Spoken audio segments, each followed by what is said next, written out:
بسم الله dadka xaaraanta ka shaqeysta ama xoolahoodu xaaraanta yihiin waa laba qaybood xaaraan la soo dhacay oo qof laga soo dhacay iyo la yaqaan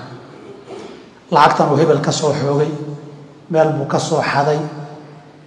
xoolahaasi iyaga laftoodii haddaad ogtahay inay yihiin qofka lagulama macaamili karo waayo maba leh xoolo uu leeyahay maba geel buu soo dhacay loo buu soo dhacay ari buu soo dhacay baabuur buu soo boobay xooluu soo bilileqaystay xoolaha weli dadkii lahaabaa leh isagu maba wareejin karo milkigiisana ma soo gelinba taasi waa qaybtaas qaybta labaad hadday xoolahan ku soo galeen qaabaan sharcigu bannaynin qofkii bixiyeyna raalli ku aha ganacsi aan ansixin weeye qof baa laaluush loo soo siiyey waaye laaluushka qofka la siiyey xoolahan qofkii lahaa oo raalli ka ah baa siiyey laakiin siduu ku siiyey si sharcigu ogol yahay ma aha waxaa la yidhahdaa xoolaha kugu soo galay kasabka faasidka ah iyo xoolo aad dhacday oo milki kale ku jiro qofkii raalli ka ahayd waxaa ka mid a xoolo badan baa ka mid a xoolahan qaadka iyo tubaakada iyo waxyaabaha laga shaqeeyaa ka mid a waxaa ka mid a xoolahan sixirka iyo kitaabdayga iyo faalalowga laga shaqeeyaa ka mid a waxaa ka mid a xoolaha dhilooyinka naagta dhilada xoolahay qaadatee la siiyey baa ka mid a ninkan lacagta ku siiyey isagoo raalli uu siiyey laakiin waxaan uu ka gatay wax halaala maaha beeca saxaya maaha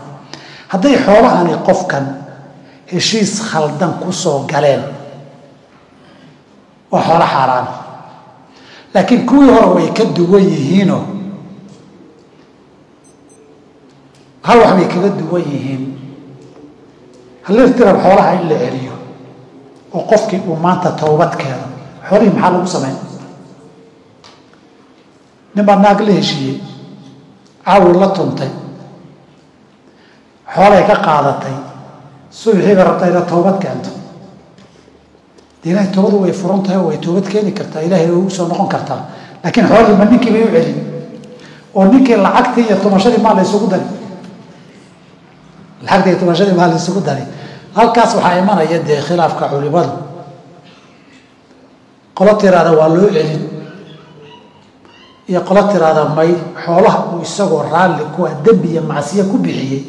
kiina ma qaadan karo kiina loo celin maaye dad baahan iyo dan guud baa lagu bixin dad baahan oo ninkan xaaraantii iyo xoolihii baan kugu sugu daraynaa la dhihi maayo isagaa bixiyey isagoo raalli ku isdhaafiyey meel saxa kuma bixinin meel saxaan geenayna xoolaha saas oo kaleeta ah ee cuquudda heshiisya faasidka ah beec ribo oon bannaanayn beec draavis laga ganacsanayo laaluushkiiyo ku yimaada hal arrin baad ilaan culimo badan baa idinsoo martay idinsoo mari doonta kuwo badan baad cod iyo internet iyo fataawo dhagaysan doontaan hal wax inaad fahantaan weeyo khilaafka aad arki doontaan bays u ah xaaraantu heshiiska saas waxyaabaha kugu soo galay xaaraannimadu ma xoolaha laftooda mise waa adiga qoortaada wax saaran oo qadar xaaraan ah ku dul saaran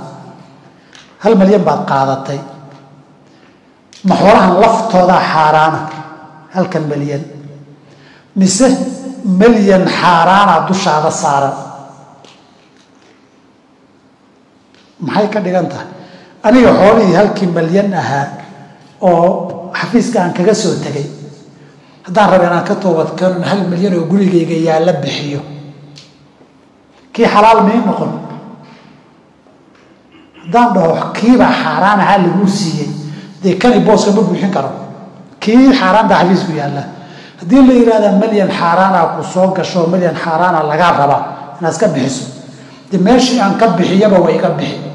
tusaale labaad account baa ii furan interest baa soo dhacday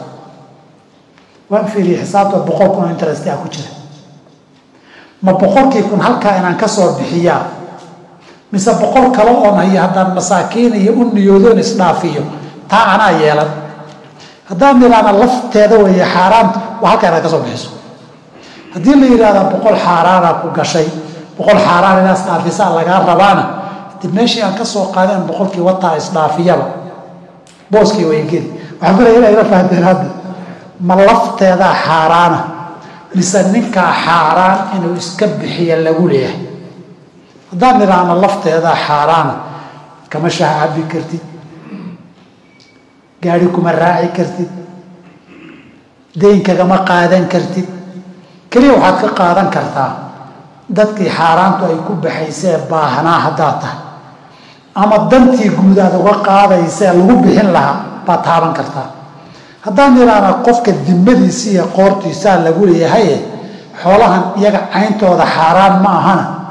wixii mucaamala ee sharci ah waad dhexmari karaa tusaale ahaan gurigu kaa kiraystay lacagtii wuu kiradaadii kuu siiyey haddaan dhahna ninkan xaaraan baa lagu leeyahay ee xoolahan cayntooda ma aha kiradii hadduu kuu siiy adu wej xaqaad kaga qaadatay shidaal buu kaaga gatay raashin buu makhaayadii kaga cunay dukaankuu kaga adeegtay gaari buu ku raacay diyaarad tigir buu ku goostay isagana xaaraantiisi isagaa lagu leeyahay inuu iska bixiyo ay tahay aniguna si mucaamalo xalaala aan kaga qaatay marti baan ahaa wuu marti geliyey de qofku martinimo xaq ugu leeyahay ani xaqaan lahaa baan qaatay xoolo kuwiisa ma qaadanin labadaa madhab weeye culimadu midkaan igala saxan baan idin dhihi karaa markaas ciddii leh xoolahan iyagiibaa xaaraana wuxuu ku leeyahay cuntadaad ka soo cuntay iska soo mantaji kiradaadii gurigan ugama qaadan kartid aniga waxaa ila saxan caynta xooluhu xaaraan ma aha isagay xaaraan ku tahayoo inuu isdhaafiya laga rabaa qof kastoo ay mucaamalo sharci oo xalaala dhex martana way bannaan tahay nabigu alai salaam yuhuud waxaa lagu magacaabay akaaluuna lisuxti xaaraan cun badan wey hadiyadday siiyaan iyo gurigooda markay ku marti qaadaanna waa tegi jiray jizya laga qaadi jiray sanadkii lacaga madaxa qofka cumar waqtigiisii baa dhalinyaro loo diray ka soo uruuriya qolaa waxay dhaheen anagu ma hayne xaafadahooda khamrigoodiiyo looma geli jirin waxay dhaheen war lacag ma haynee inta waa intaas haa tanagan khamrada qaatoo dee tanagana qiimihii u dhigmay qaata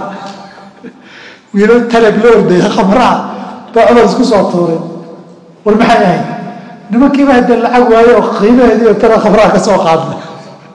wuxuu war xadha qaadoo ku celiya iyagu ha gadaan annaga lacag nooga soo qaada lacag baan naqaanaa kambanigan taska ee khamriga ka shaqeeya hadduu intuu ku yimaado biyo iyo shidaal kaa iibsado ma ka gadi kartaa ha waad ka gadi kartaa lacagtana lacagtii khamriga laga soo gaday waaye isagay xaaraan ku tahaye aniga xalaal xoolaha uu wata mucaamil xalaalaana dhex maray isaguna xoola hebel leeho uu soo dhacay ma aha marka kambaniyadan sigaarka iyo tubaakada iyo khamriga iyo bankigaa ribada ka shaqaysta aniga dhul hadduu iga gato lacagtiisa faa'iidada interest buu ka sameeyaa ma diidaysaa maya aniga heshiis saxa mana dhex maray baa taalla saa darteed qolyaha kambaniga khamriga